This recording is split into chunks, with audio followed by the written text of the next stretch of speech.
Good morning, everyone. Yay! Hudson's still here, but he left the room just before we started. So he may be coming to the door any minute.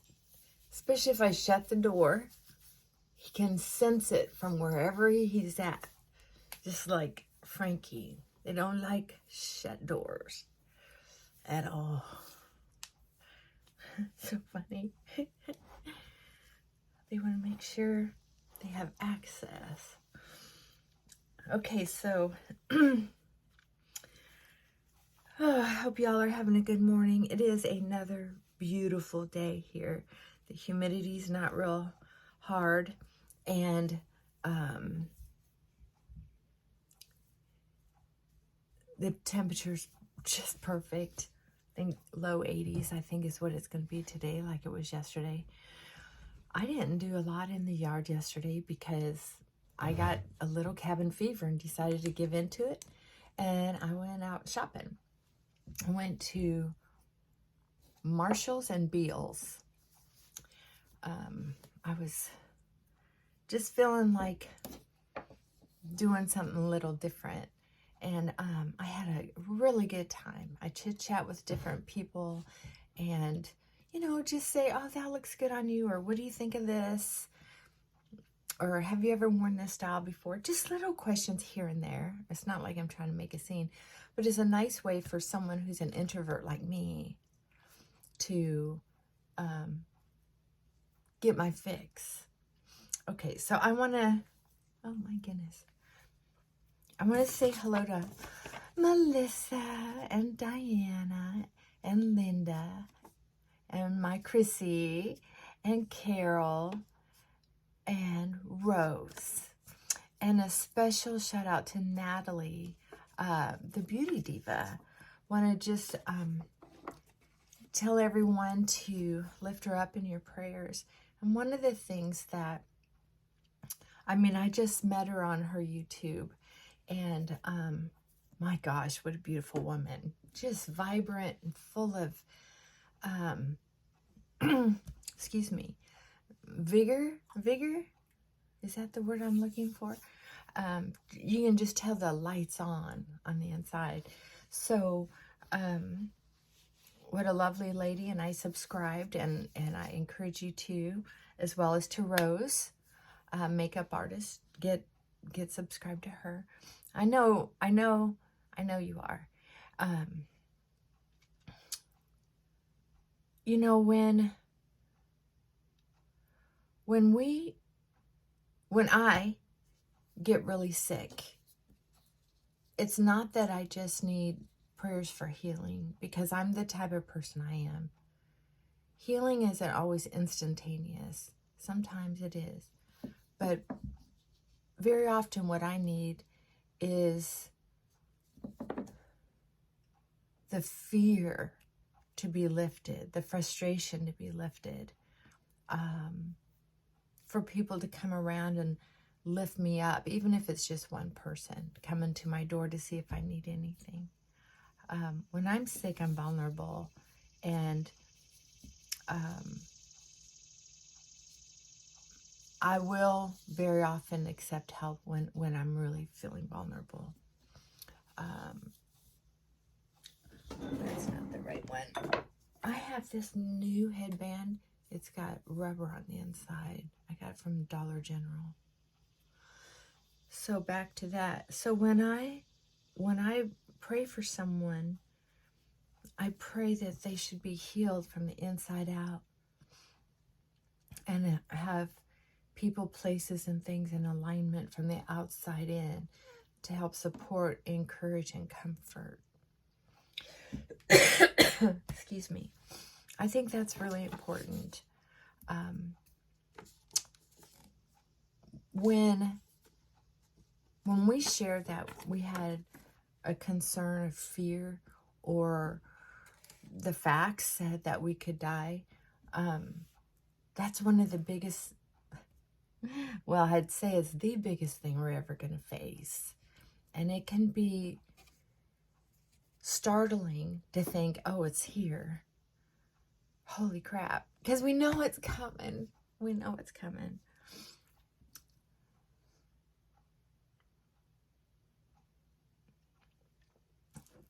And I think there are very few people that I have met who have faced death early, and in my opinion, Natalie's facing it early. We very often have a life changing experience to where if we were unhappy before, we seek out happiness a little more stringently. It doesn't necessarily mean we have to change our address, but it does mean changing our attitude at the very least. And to me, it looks like Natalie expressed all this love and support she's getting, so I'm really happy about that. But I'm talking about, you know, for the rest of us, especially introverts, or especially people who, there's a Facebook group I'm part of, but I hardly ever get on Facebook anymore. So if any of y'all are trying to contact me there, I'm just not on Facebook anymore. I kind of got myself in trouble on Facebook, and it hurt my feelings, you know. So I'm too bold for most people, and I don't express myself well in writing very often. Once in a while I do. But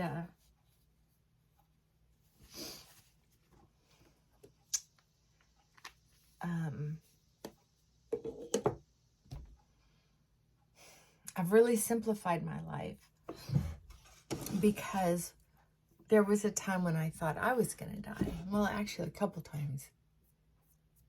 They didn't last long because, thank goodness, each event only lasted maybe a few months.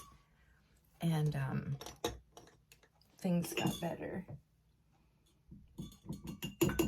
Figured them out. Got treatment. And weirdly, I'm fine. So I already doused down with Banana Boat Sunblock 100 because I have to make an appointment with my doctor. I keep missing the window. They're convenient, they're down the road, and I keep missing that window to call them because they're not open very often. Like 4.5 days a week, or 3.5 days a week. I don't know why I'm doing all this powder. I'm just experimenting. You know, I like to put my Coty loose powder in here. Well, I gotta compliment on how the darker powder looked better. So yesterday while I was out there, they had a CoverGirl for $3.99, a big pot that's a lot darker. And so I mixed it in there to make it a darker powder. Sometimes we don't see things that other people see. So I love feedback. Okay, so back to being lonely. And I'm going to give Diana credit for this one. I love being asked questions and given topics to think about.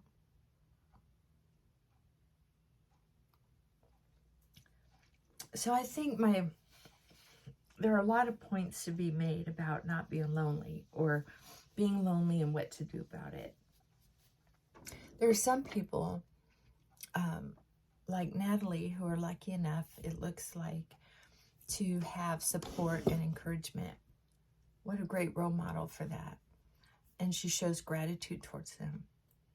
Some of us really have maybe one person that we hope will be someone we can count on if shit hits the fan. Frankie.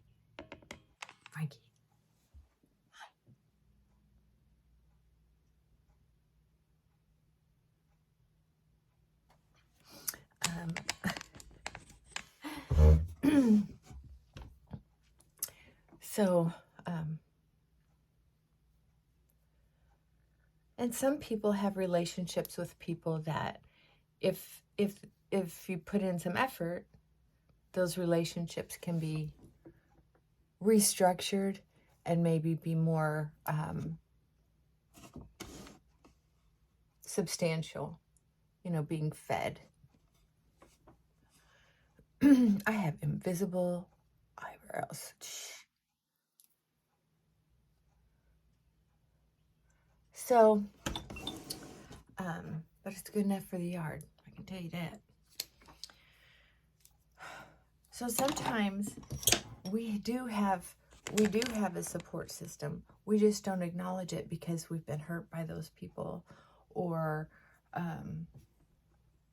we don't like them enough. But I'm telling you, most people have somebody in their life, whether it's a neighbor or an old lady down the street,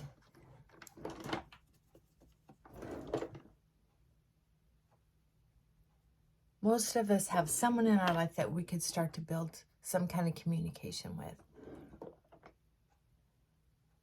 Like I have a new friend, a new acquaintance, call her a friend, a neighbor friend, that I forgot to mention it. It's a big plant sitting right on that table in between my chairs in the front yard. Big elephant ear. Well, it's not big yet, but it's pretty big. It's going to be wonderful. Anyway, she sent her girls over to deliver that plant yesterday because I gave her some cactus. And we met on a walk. We hit it off, walk in the neighborhood. And we don't have to see each other every day. But when we do see each other, it's not like we're not thinking of each other once in a while, or, going out of our way, or that we couldn't be meeting up again for a walk. So first of all, see if there's someone in your life that you could be overlooking, right? We don't want to overlook people who could be easy access. Because if you're an introvert, you don't need to be fed every day. You don't. And that's one of the things I think introverts need to understand, is that introvert and extroverts are on a scale. Like, oh, you're either this or that. No, you're either in the closet kind of thing, doing computer work, or you're out partying every night. No, there's a continuum right here. And I'm one of those people who, once you get me out, I have a good time, but then I'll hit a wall, and then it's time to go. And I won't need to go out again for a while. But usually it's a lot of work to get me out of the house. I've had some extrovert friends where I forgot that I was an introvert because we were out doing something all the time, because they were like, come on, let's go do this. I'm like, okay. Seriously. I mean, if you don't have to be madly in love with the extrovert, but try to spend enough time with them that you're not lonely. You don't have to be lonely. And you don't have to go out with them all the time. Now, if you've been locked up for a long period of time, and I can tell you, let me move that. I can tell you that COVID messed with a lot of people's heads, especially extroverts, or people who are, not as low on the introvert. Like I was fine being in the lockdowns because I still walked to my neighborhood, still waved at neighbors in their yard and said hello. That was enough for me. And when things opened up a little bit, I could, wear a mask if they needed me to, and go to Goodwill, dollar store, things like that, just to get out of the house. But with all the crime and violence that was going on, I mean, I didn't want to go to the mall. Hell, I never need to go to the mall. That's a, to me, it's a shit show waiting to happen. Oh, more crime happens at malls. And I think that's a shame. It's too bad. When I was a teenager, I loved going to the mall. You see your friends there, and you'd see the old people walking the mall, getting in their steps. And I even considered doing that for a while, but all this crime, and then nobody gets, I don't know. I don't know. I don't need all that drama. I really don't. So I just stick close to home. Oh, anyway. So a lot of people, though, really suffered. And got grouchy, broke up friendships, made terrible friendships. People who would normally be a little healthier than they were acting. You know, kind of crisis can bring out the worst of us, especially when we're scared. So I don't hold it against a lot of people what they kind of went through. And sometimes it brings out the best in us, and then the worst, because there for a while the best intentions were insulted. There for a while you can't say anything without being judged or the words twisted. And here's the thing, and this is why I got off Facebook. If you've been brought up in a household when you're young that your words are twisted or used against you, you get sensitive to that. Yeah.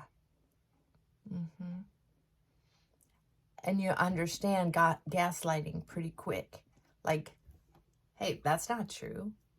I know it's true, and I know it's not true. That's not true. And that's not true about me. So then when there's so many people disagreeing with you, it gets to be kind of a dangerous environment. So then it starts talking about your integrity. And then if you're an introvert like me, it's like, okay, I'm not fighting this fight because I'm not willing to get that loud. I'm not willing to get that defensive. I don't have that same type of energy to match someone. And usually if someone has that much energy, there's no way to make that tension smooth. It's like you're supposed to just take it. Matter of fact,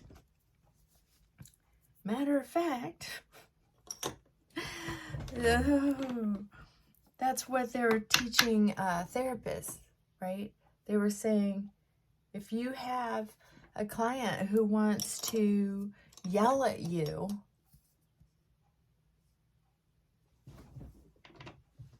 especially if you're straight, especially if you're white,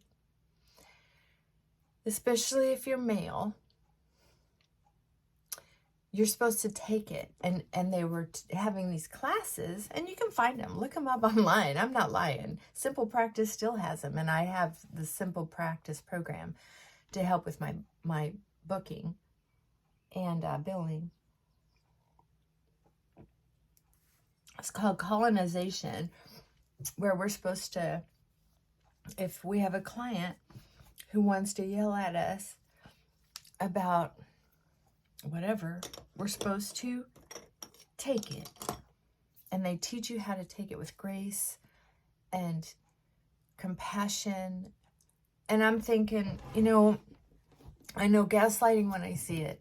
I am not going to be trained how to take verbal and emotional abuse better. I'm not that hungry. I'm not that hungry.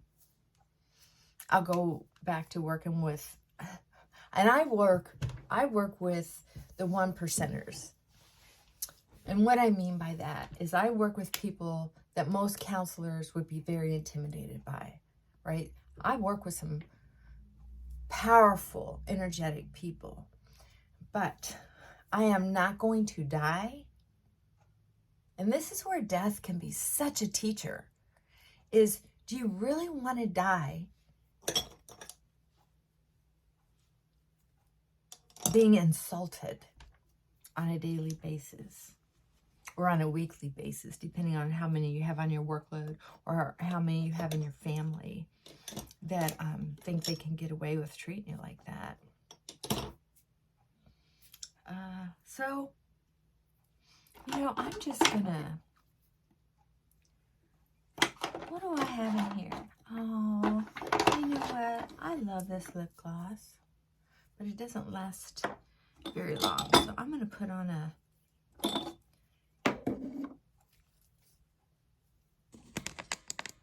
hi baby.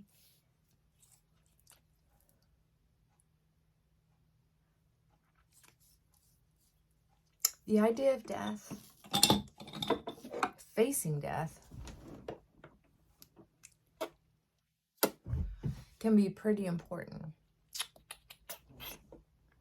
I love that color. I don't know why I buy anything else.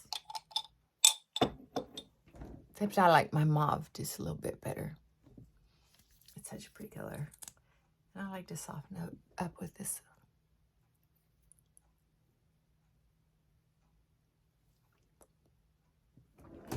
You know where I got the idea to mix lipsticks? Back in the 70s. There was an article about Marilyn Monroe's beauty.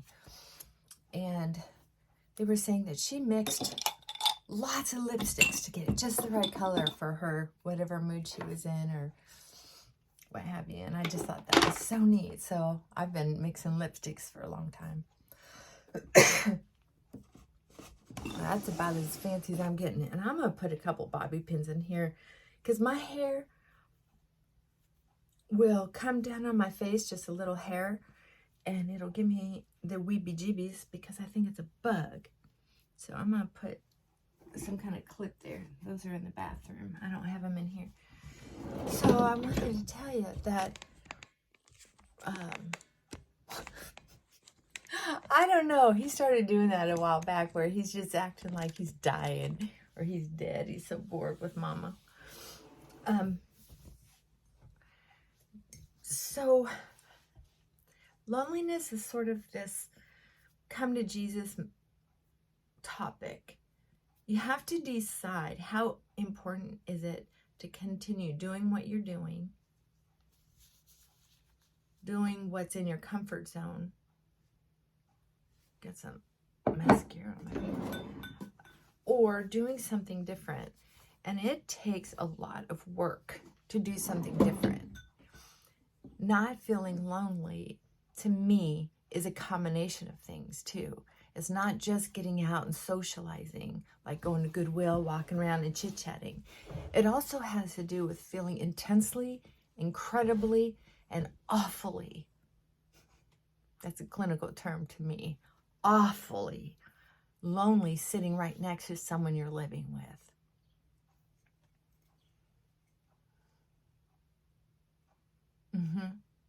Or not having a dog or a cat, something to make your home more comfortable. And those are things to reckon with as far as living with someone who doesn't bring you joy or humor or activity. They're just kind of there. They're grouchy. They're moody. They're not available. Maybe picks fights ever so often just because they're not right in the head. Whether they've had a series of mini strokes or chronic health, refuse to get help for PTSD or whatever else ails them. you know, these are things that if you can, try to figure out how can you, just for a moment here and there, imagine them not being in the home. How would you be living in your home? How would you be living in your home by yourself, living well? Just try to imagine that. And sometimes it'll come to you how if you don't want to separate because of finances or because of reputation or because of family or because they're not well, and what would everybody think of you? Ugh, not everybody has the courage to go through that, especially for those of us that are older. It's kind of like, well, I've had so many bad relationships because of how my attachment styles is kind of like, out of the fire into the frying pan again. Ha! I don't know. If hopefully relationships get better as you as you age. But if you can rectify, rebuild how you're living at home in a way that helps you feel safe and a little more confident. It's not easy, but he loves looking out that window. He's such a good watchdog. So, and it might be little things like, what do you have around your house that help you feel comfort and beauty? I mean, if you're living with someone who's so abusive that you can't move furniture around to go, this is a better flow, or buy a little something here or there to make you feel like, oh, this is beautiful, and I like that. Or comfortable bedding. Like, I love these. I these blankets are heaven to sleep on. Wonderful cloud-like sheets. I have a wonderful mattress. I like some of my furniture.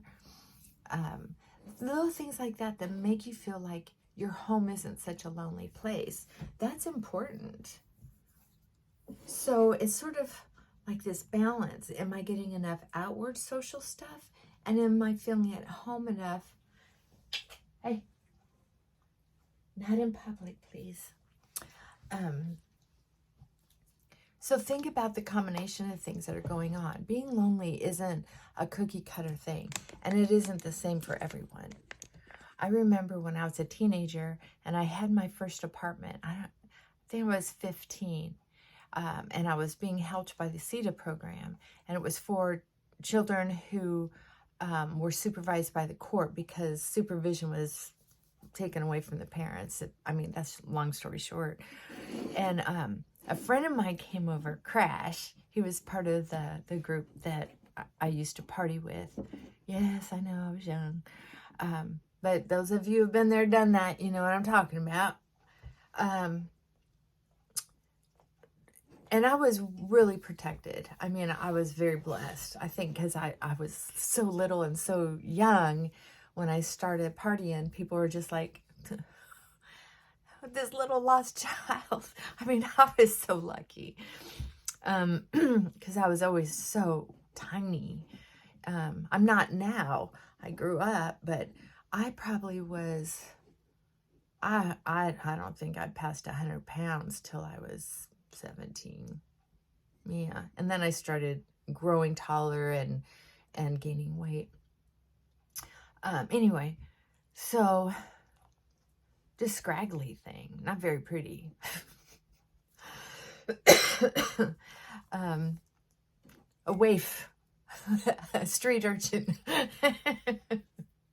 Anyway, Crash came over to my apartment. He goes, wow, this is a nice apartment. He was kind of like a dad, much older than me, and at the time. So he was like, this is a nice apartment. Well, back then, you could find a decent apartment for $60 a month, right? Plus, I was on the CETA program, so they helped me find the apartment, and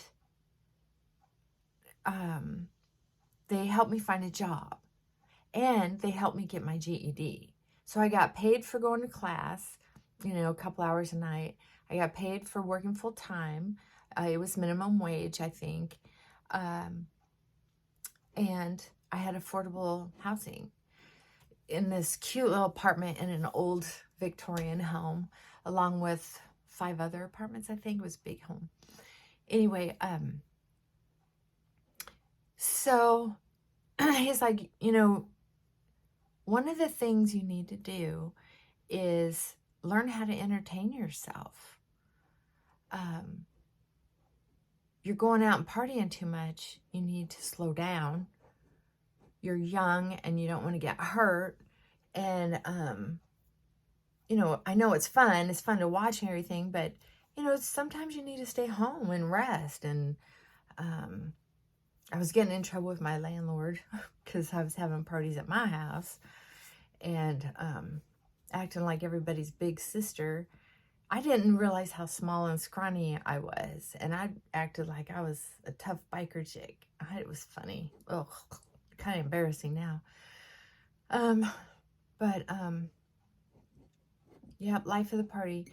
So I decided he was right, and I was going through a growth spurt where I was tired of all the parties. And he kind of coached me on that. It's like, stop inviting people over. Stop letting people in your door. If they show up uninvited, just say, oh, I'm not having a party today. Thanks for stopping by. I've got some work to do. I need to go. But thanks for, you know, have a great day. You know, he taught me all these different ways of saying no. So with that being said, introvert or extrovert, it's about also being selective about the people you hang around with that may make you feel even more lonely, that feel like they're not in the same realm, life experiences that you want to have. Also, to be able to sit alone and be able to entertain yourself. I entertain myself now so well. I could really get along with this person, me, in the same house. I can entertain myself very well. A matter of fact, when I started this YouTube channel, that's when I realized that I don't so much want to go out and socialize every day, but I like having this interaction, this feedback from the girlfriends. One of the best girlfriend groups I've had were several times throughout my life. One where a bunch of us girls new in Alcoholics Anonymous would get together every week to just talk about how sobriety was going, how life experiences were going. We might eat together and have intelligent conversations. It was really nice. No gossip or anything like that. And then there was time with my friends out in Portland, Oregon when I was working out there, and they were also sober friends. And because I needed help not drinking, and even when I didn't need help to not drink, I needed help with some of my thinking. When we're trying to heal our mental health, I think it's a great idea to get it from a lot of different areas, not just from a therapist, not just from YouTube, but from, you know, different groups, whether they're online or in person. There's something healing about other people caring and about in person. There's something to be said for that.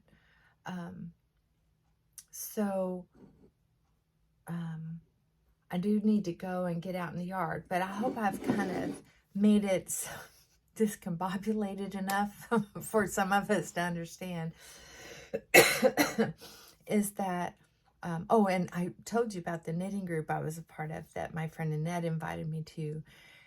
I used to go to her cafe several times a week, and she'd say, oh, you got to come and meet these ladies, and it ended up being a weekly thing. It was wonderful. Sometimes it only lasted an hour or two, sometimes later, but on a weekly basis, these same women got together, and it was kind of like a powwow energy. So recognize that I had to be talked in to that knitting circle because I was against it.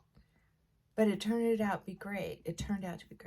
So experiment and I've seen a lot of people poo-poo over idea after idea after idea as they're trying to find themselves and find a niche where they belong.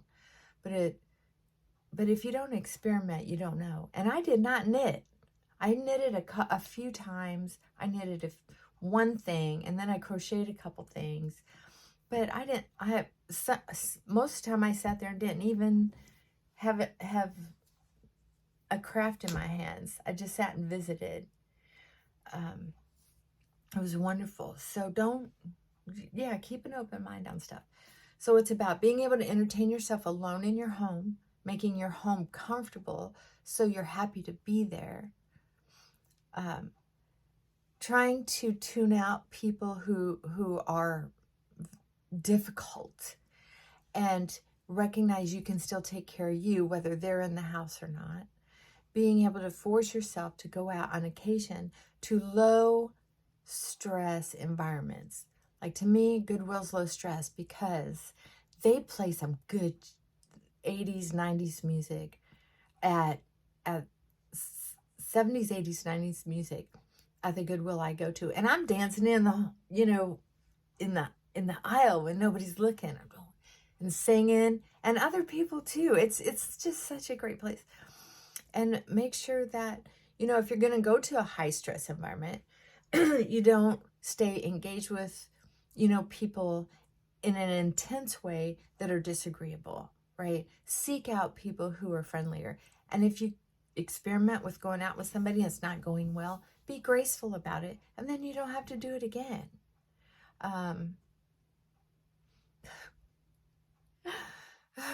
I've had some experiences. I'll share some more with you down the road.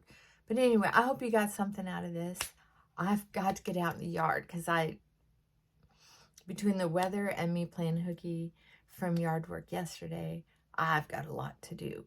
So, and remember to send out prayers for Natalie. And if you're watching and you don't subscribe, that's fine, but go ahead and leave a comment. Love to hear from you. All right. Bye for now.